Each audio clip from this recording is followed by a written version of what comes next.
Hello guys, nakapagluto na naman ako ngayon ng tinola. At ang tinola ko usually gigisa sa bawang, luya.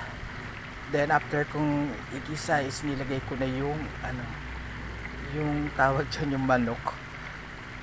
Then ilagay ko na rin yung pinakuluan ko siya ng 10 minutes. Tapos nilagay ko na yung papaya. At syempre naglalagay po ako ng pork siomai. Ang sarap po. Try nyo po. Mamaya po ilalagay ko yung sili, malunggay at dahon ng sili. Ayan po. Yung bunga ng sili yung green lalagay ko mamaya. Ayan po. Malapit na po maluto. Ilagay ko ng remaining ingredients. Yung siling pansigang, yung kulay green, dahon ng malunggay at dahon ng sili. Ayan. Pag nagluluto ako, hindi ko na po siya tinatakpan pag nilagay ko na yung mga gulay tsaka yung sili. Kasi kusa namang maluluto yung pag tinakpan mo mamaya. According to Chris Aquino, pag nagluluto kayo ng mga greens, huwag nyo naratakpan para hindi magbago yung kulay niya. Totoo naman po, tinry ko. Ayan. Wait na lang natin siya maluto ng konti. Tapos tatakpan natin siya. Ayan, para hindi po magbago yung kulay ng green natin. Green leaves natin. Yummy, yummy, yummy. Kain po tayo. So guys, ito na po yung finished product. Mainit-init pa.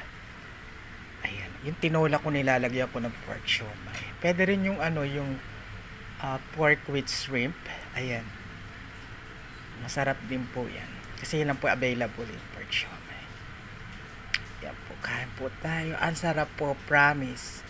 Minamarinate ko po ng patis yung yung manok.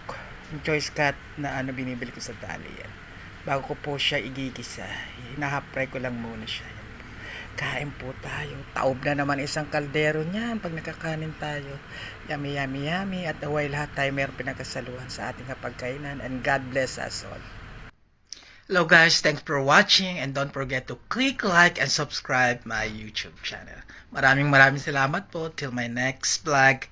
And don't forget, if you subscribe, to click also the notification bell in order for you to be updated in my next video that I'm going to upload. Thank you so much for watching. I love you all. Mwah.